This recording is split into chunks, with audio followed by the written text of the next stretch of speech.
नमस्कार दोस्तों, Baudhayana institute of mathematics में आपका स्वागत है।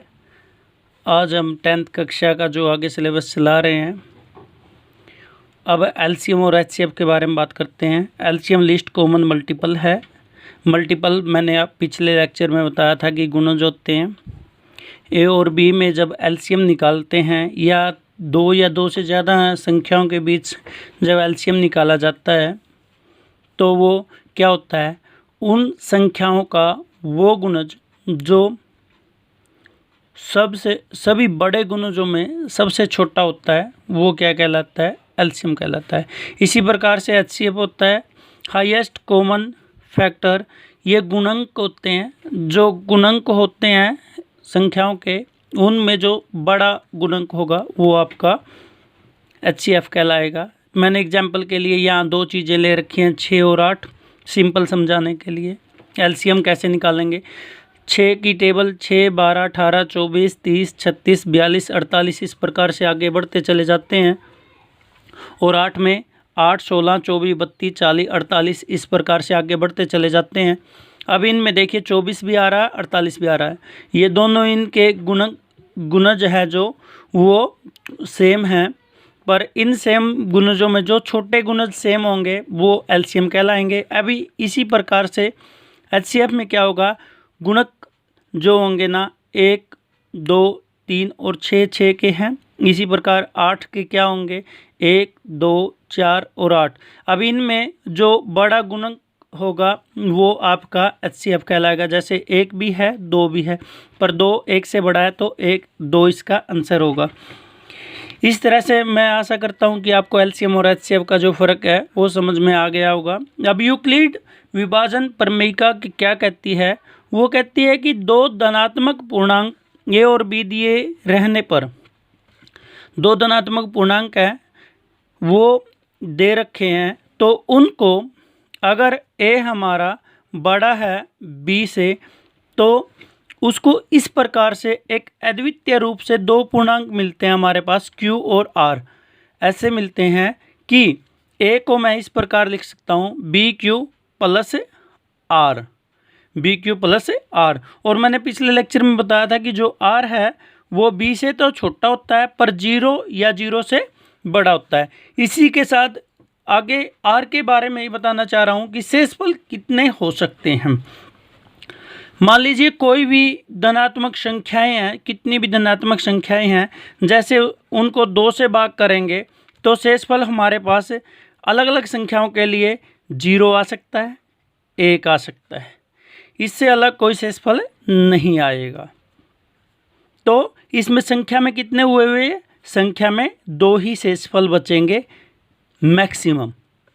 और वो शेषफल क्या हो सकते हैं, या तो 1 हो सकता है या 0 हो सकता है। ऐसे ही 3 से अगर डिवाइड करते हैं किन्हीं नंबरों को तो उनमें शेषफल क्या होंगे, 0, 1 और 2। ये संख्या में गिनके 3 होंगे। और क्या क्या हो सकते हैं, 0 हो सकते हैं, 0 नहीं हुई तो 1 हो सकता है, 1 नहीं हुआ तो 2 हो सकता है। इसी प्रकार से 4 से अगर किन्हीं संख्याओं को डिवाइड करते हैं धनात्मक संख्याओं को तो वो क्या होंगे, 0, 1, 2 और 3। ये संख्या में 4 है। इसी प्रकार से आगे हम कर सकते हैं, क्योंकि इस बेस का हम आगे यूज करने वाले हैं, इसलिए मैं आपको ये बता रहा हूँ। आशा करता हूँ कि जो इतना मैंने सिलेबस अभी तक पढ़ा है वो आपको अच्छी प्रकार से समझ में आ गया होगा।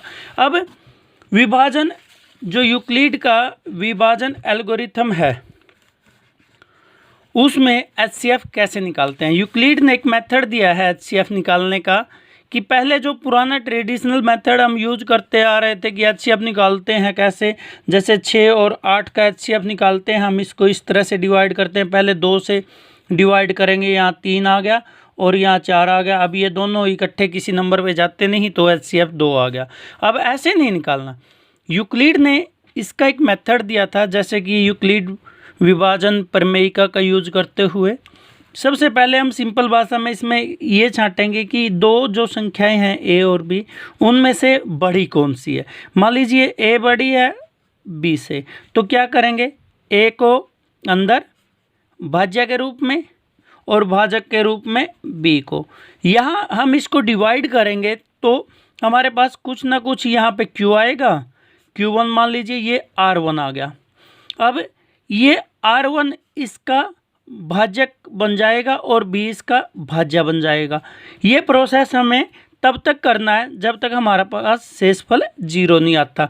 जब शेषफल 0 आ जाएगा तो ये हमारा क्या कहलाएगा, ये हमारा HCF कहलाएगा। जैसे कि देखिए 8 को हम अंदर लेके चलते हैं और 6 को बाहर लेते हैं, क्योंकि अंदर बड़े वाला रखना है। तो 6 को डिवाइड करते हैं, इस 8 को डिवाइड करते हैं 6 से, तो इस प्रकार से हमारे पास 2 शेषफल बचा। तो 6 अंदर आ गया ये इस मेथड से, और फिर ये 3 से मल्टीप्लाई होके 6 बन जाता है और शेषफल क्या आ गया हमारा 0 आ गया। तो हम इसको इस प्रकार से यूक्लिड के मेथड से इस प्रकार लिख सकते हैं BQ प्लस R। तो इसमें क्या 8 यहाँ आएगा, B आगे 6, उसको मल्टीप्लाई 1 प्लस 2, ये हमारा मेथड था। B हमारे यहाँ आएगा, A Q की जगह पे आएगा ये, और R की जगह पे 2 आएगा। फिर इसी प्रकार से 6 यहाँ आएगा, तो आपका क्या आएगा, फिर यहाँ पे ये आएगा 2 और फिर ये 3 और प्लस 0। तो HCF क्या हुआ हमारा, मैंने कहा था कि ये यहाँ पे जो बचता है वो HCF होगा। ये HCF आएगा आपका 2, इस प्रकार से। अब ये कि क्वेश्चन दे रखा है जो मैथ में आपके, वो हम करने जा रहे हैं। देखिए ये 2 नंबर दे रखे हैं, जो एक्सरसाइज NCERT की बुक है उस फर्स्ट एक्सरसाइज का फर्स्ट क्वेश्चन का पहला ही पार्ट है। A और B नंबर दे रखे हैं 135 और 225। अब देखिए दोस्तों, हम पहले इस मेथड से करेंगे, ये इजीली होता है, फिर उसको इस मेथड से रिप्रेजेंट कर देंगे तो हम HCF निकाल सकते हैं। देखिए इन दोनों में से सबसे पहला काम हमारा है बड़ी संख्या छांटना। बड़ी संख्या कौन सी है, 225। इसको 135 से डिवाइड करना है। तो ये फर्स्ट, ये हमारा 1 पे ही चलेगा, क्योंकि 2 पे ये 270 हो जाएगा, ज़्यादा हो जाएगा। तो देखिए दोस्तों, ये 0, यहाँ पे आपका 9, 90 आ गया। फिर ये अंदर चला जाएगा, ये फिर 1 पे ये 9, यहाँ आएगा 45, फिर ये 2 पे, यानी कि यहाँ 0 आ गया। अब इसको यूक्लिड विभाजन एल्गोरिथम के रूप में लिखेंगे। तो यूक्लिड विभाजन एल्गोरिथम क्या है, A संख्या एक ऐसी है जिसको BQ प्लस R के रूप में लिखा जाता है। अब A क्या था 225, उसको लिखा हमने 135 मल्टीप्लाई 1 प्लस 90। फिर इसको 135 को यहाँ लिखेंगे और ये 90 यहाँ आ जाएगा हमारा, फिर 1 प्लस 45 आगे, फिर 90 को 45 मल्टीप्लाई 2 प्लस 0, यहाँ HCF हमारा क्या होएगा, हमारा HCF 45 आ जाएगा। इसी प्रकार से अगर हमारे पास ऐसा नंबर आ जाता है कि ये तो अंकों तक चल रही है 0 से 9 तक, अगर आ जाता है कि वो ज़्यादा आ जाए, जैसे कि ये नंबर ले लेता हूँ मैं, ये ले लिया मैंने 23 ले लेता हूँ, और ये हमारे पास 2 आ गया। तो इसको कैसे करेंगे, 2 और 23 में आपने निकालना है, तब कैसे निकलेगा, बात ये आती है। तब हमें ऐसे करना है कि सिंपल भाग विधि यूज करो इसमें। जैसे 2 की 1 से 2, यहाँ 0 आ गया, ऊपर से नीचे आया, फिर ये 2 की 1 से फिर 1 बचा, फिर ये यहाँ मेथड चलेगा जब छोटा हमारे पास रिमाइंडर आ जाता है, यानी कि शेषफल छोटा आ जाता है। फिर इसको 2 को यहाँ उतारेंगे, फिर ये 2 पे जाके ये, तो हमारा HCF क्या होगा, 1 होगा। किसका, HCF जो होगा हमारा 2 और 23 के बीच का, वो 1 होगा। इस मेथड से हम निकाल सकते हैं दोस्तों। इसी मेथड से आप बाकी जो बचे पार्ट हैं वो मैथ के कर सकते हो। अब हम नेक्स्ट सिस्टम पे चलते हैं। जो सेकंड क्वेश्चन है हमारा, वो बड़ा ही इम्पोर्टेंट, बड़ा ही प्यारा क्वेश्चन है। उसमें क्या दिखा रखा है, वो पूछ रहा हमसे, दर्शाइए कि कोई भी धनात्मक विषम पूर्णांक देखिए यहाँ पर जो ध्यान देने वाली बात ये है, विषम पूर्णांक, फिर पूर्णांक वाली बात है, वो धनात्मक विषम पूर्णांक 6q + 1, 6q + 3, 6q + 5 के रूप में होता है, या रूप का होता है। q क्या है, यहाँ पे कोई पूर्णांक है। देखिए मेरे सर ये बात कहते हैं कि अगर आपको स्टेटमेंट यानी कि जो परिभाषा है दे रखी है, अगर क्वेश्चन आपको समझ में आ जाता है क्या करना है, तो आपका 50% क्वेश्चन तो वहीं सॉल्व हो जाता है। बाकी रहा 50%, वो हमारा लिखने की कारीगरी होती है। तो दोस्तों देखिए हमारे पास क्या दे रखा है, सबसे पहले उसी पे नज़र जानी चाहिए। हमारे पास धनात्मक, एक तो बात धनात्मक दे रखी है, एक विषम दे रखी है, एक पूर्णांक दे रखी है, ये हमें पता होनी चाहिए। जब हम किसी भी क्वेश्चन का सल्यूशन निकालते हैं, सॉल्यूशन सबसे पहले तो हम उसी चीज़ को मान के चलते हैं जो हमें पास दे रखी है। हमारे पास क्या दे रखी है, मान के चलो कि माना ए कोई धनात्मक विषम पूर्णांक है, विषम पूर्णांक, हमने जो माना है कि जो ए है वो धनात्मक विषम पूर्णांक है। अब देखिए यूक्लिड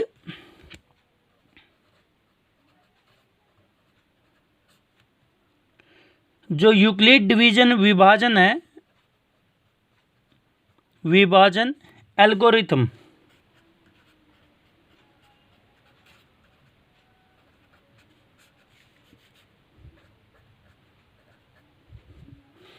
एल्गोरिथम या इसको प्रमेयिका कह सकते हैं, एल्गोरिथम से ही काम चला लीजिए। एल्गोरिथम द्वारा ए के लिए हमारे पास BQ + R कुछ ना कुछ ज़रूर होगा कि जिससे हम ए को रिप्रेजेंट कर सकते हैं। देखिए जैसे कि प्रश्न में दे रखा है 6Q + R, तो हम यानी कि यहाँ इस 6 का यूज करते हैं, कोई ना कोई एल्गोरिथम में होगा BQ + R, तो B को हम ये 6 मान लेते हैं। तो जब A को 6 से भाग दिया जाता है तो शेषफल आने की जो संभावनाएं हैं,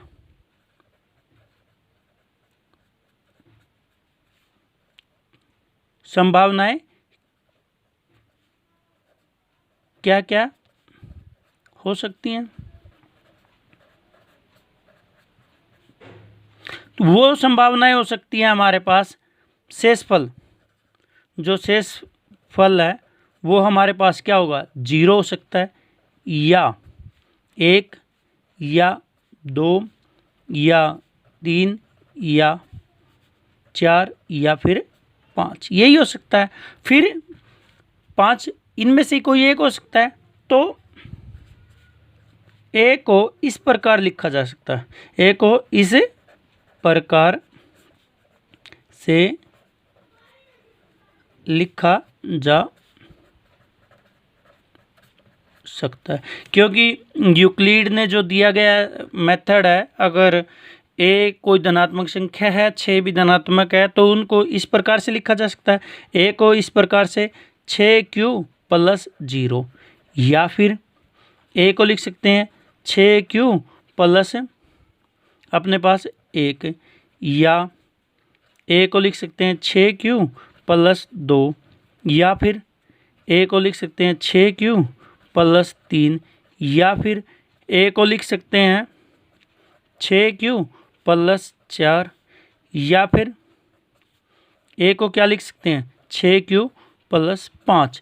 यहाँ ये बताना जरूरी है कि Q कोई पूर्णांक है, Q क्या है, कोई एक पूर्णांक है। तो देखिए अब ये तो लिख दिया, ठीक है। अब हम जानते क्या हैं, हम जानते हैं जो मैंने आपको पिछले लेक्चर में बताया था, 6 क्या है, सम है, और q क्या है, कोई पूर्णांक है। तो इसका मतलब 6q क्या होगा, वो सम होगा, क्योंकि मैंने बताया था कि even multiply other number, other integer, वो क्या होगा, इवन होगा। ये चीज़ बताई थी मैंने, इवन मल्टीप्लाई इंटी। अब फिर मैंने बताया था कि सम प्लस सम वो क्या होता है, सम, और सम प्लस विषम वो होता है विषम, और सम कभी भी विषम के इक्वल नहीं होता। अब इन्हीं 3 चीज़ों का यूज करते हुए हम चलेंगे। इसका मतलब क्या हुआ, 6q + 0, 6q + 2, 6q + 4, ये सभी क्या है, सम है, क्योंकि सम प्लस सम सम, सम प्लस सम सम, सम और सम सम। अब तथा 6q + 1, 6q + 3, 6q + 5, ये क्या है, विषम है, ये क्या है, विषम है ना, तो ये विषम हो जाएंगे। तो अब बात आती है कि ये सम और विषम तो हमने अलग कर दिए। अब हम ए क्या है, हमारा ए क्या है, वो तो धनात्मक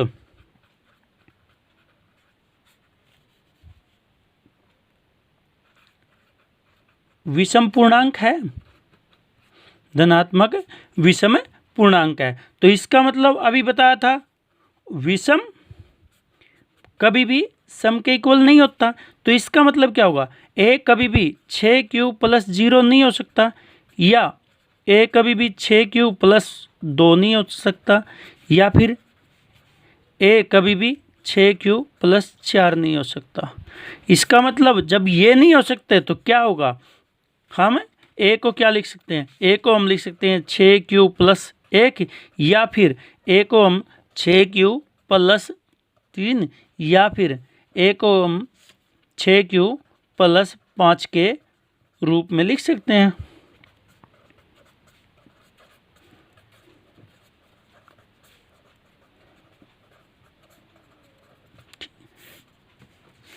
इसी मेथड के हिसाब से अगर यही आ जाता है कि यहाँ वो सम पूर्णांक दे दे, तो हम यहाँ पर क्या हो जाएगा, हमारा क्वेश्चन चेंज हो जाएगा। जब ए विषम की जगह सम आ जाएगा तो सम विषम इक्वल नहीं होते, तो यानी कि ए क्या होगा, ए इनके इक्वल नहीं होगा, इनके इक्वल होगा। अगर क्वेश्चन इस तरह से घूम के भी आ जाता है तो भी आपको घबराना नहीं है। इसी तरह के कई क्वेश्चन आपके एग्जाम्पल के तौर पे भी दे रखे हैं, आपको वो भी अच्छी प्रकार से करने हैं।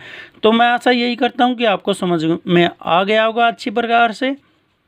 तो वीडियो को शेयर करो, लाइक करो, धन्यवाद।